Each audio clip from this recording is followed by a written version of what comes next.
जिसमें सुमन भी है और जिसमें खुशी भी है। अब आशा, सुमन और खुशी का संगम हो जाए तो फिर पृथ्वी तो स्वर्ग बन जाए, और वो केवल हमारे माझी समाज के द्वारा संभव हो सकता है। इतना सुंदर दृश्य बनाया मेरे चारों बच्चों के साथ समय बिताने का समय मुझे मिला। मैंने खुशी से पूछा, अपने परिवार में बहुत खुशी देती होगी? बोला मैं देती हूँ। बोली लेकिन बहुत पढ़ाई भी करना पड़ रहा है, अभी 10वीं क्लास में हूँ, टेंशन और प्रेशर पढ़ाई का भी बहुत है। तो मैंने कहा चिंता मत करो, पढ़ाई में पूरा ध्यान देना, और अगर उस पढ़ाई में भी कोई मदद की जरूरत होगी तो ज्योतिराज मिश्रा को बुलाना।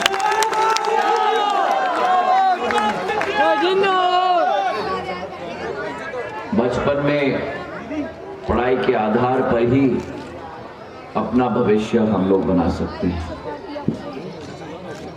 अध्ययन के आधार पर, शिक्षा के आधार पर ही केवल अपना भविष्य नहीं, लेकिन अपने समाज का भविष्य, अपने प्रदेश का भविष्य और अपने देश का भविष्य हम बना सकते हैं। और ये बच्चे हमारे भविष्य हैं। हमें 2 चीज इनको देना है, अच्छी शिक्षा, और अच्छी शिक्षा के साथ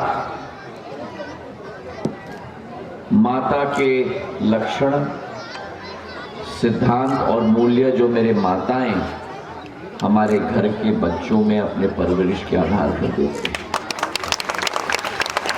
पुरुषों से तालियां कम बज रही है, तालियां बजाओ महिलाओं के लिए। हाँ, बाहर सड़क पे तो शेर बन जाते हैं, घर के अंदर हम लोग सब बिल्ली की तरह बैठ जाते हैं। अब देखो महिलाएं ज्यादा तालियां बजा रही हैं पुरुषों से ज्यादा। सही है कि नहीं? अरे सही है तो महिलाएं तालियां बजाओ। हाँ, आपके सामने आपका सेवक खड़ा है, बैठ जाओ। अब दोबारा मैं दोबारा निवेदन कर रहा हूं भैया, एक चीज तुमने अच्छी की है, मास्क पहना है, टोपी पहनी है, चश्मे पहने हैं। कोरोना बहुत भयानक है, मैं संक्रमित हुआ, बिल्कुल ठीक बात कर रहे हो।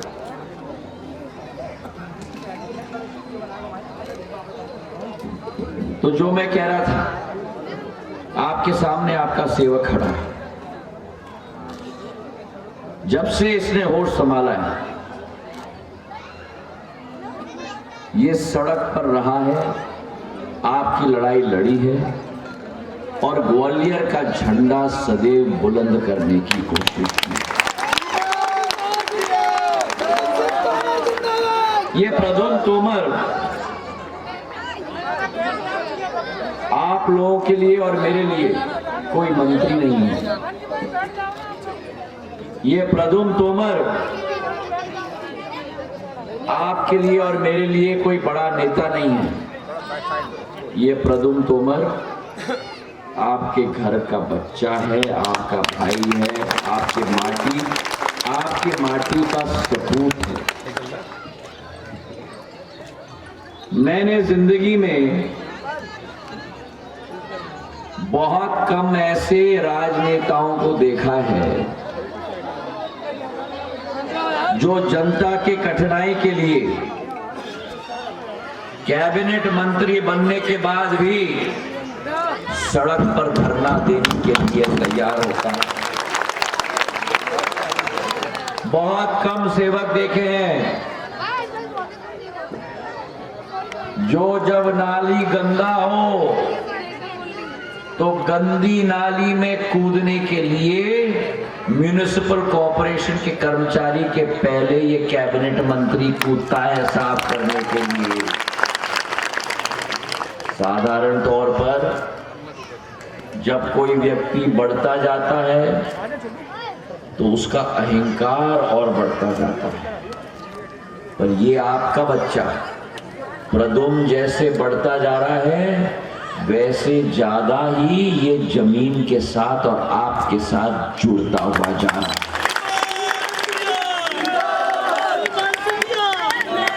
एक ये उदाहरण है प्रदुम्न का, जो नालियों की सफाई के लिए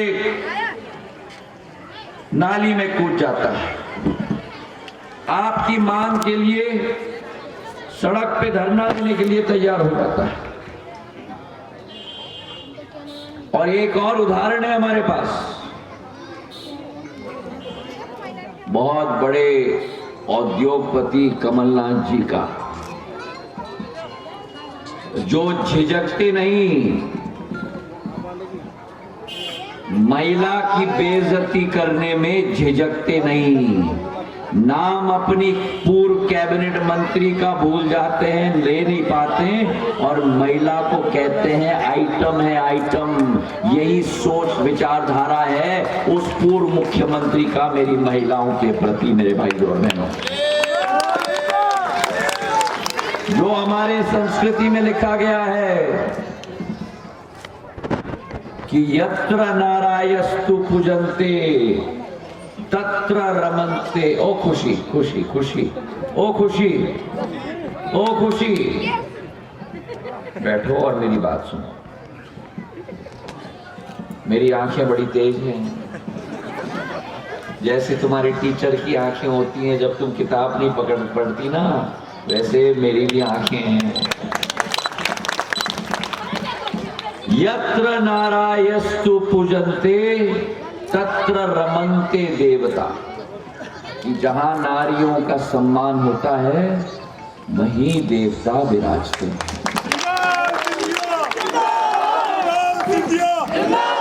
तो जिस व्यक्ति ने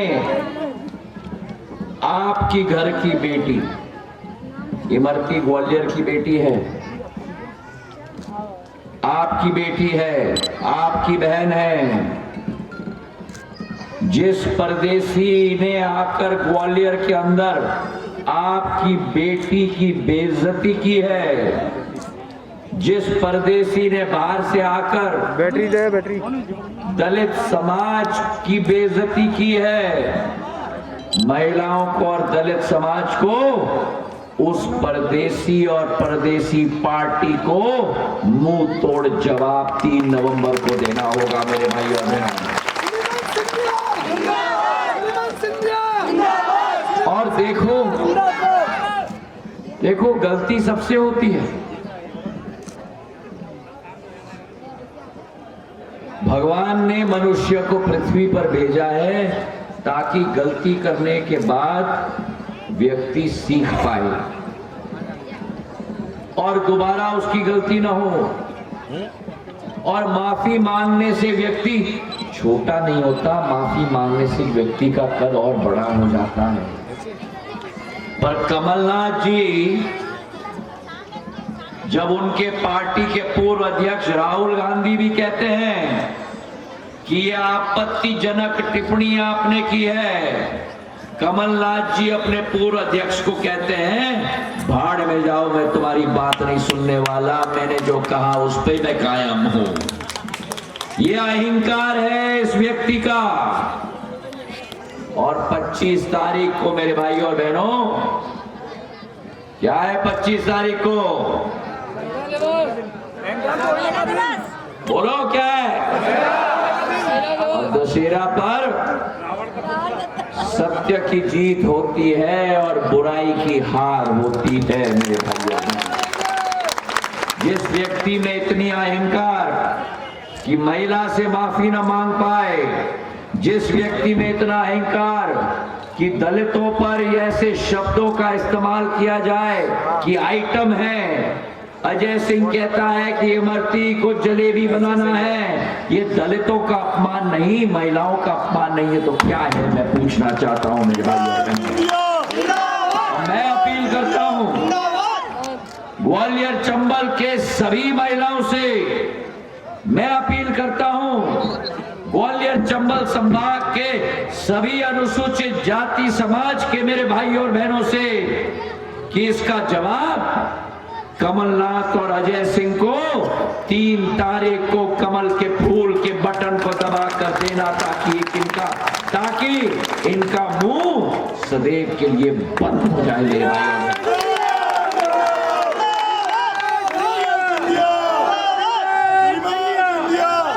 जो अनर्गल बोलते हैं उनकी बोलती बंद करनी होगी और लोकतंत्र में उनकी बोली तभी बंद होगी जब सील लगाकर कमल के फूल पर कांग्रेस की बोरी बिस्तर बांध के ग्वालियर चंबल से हम बाहर करें।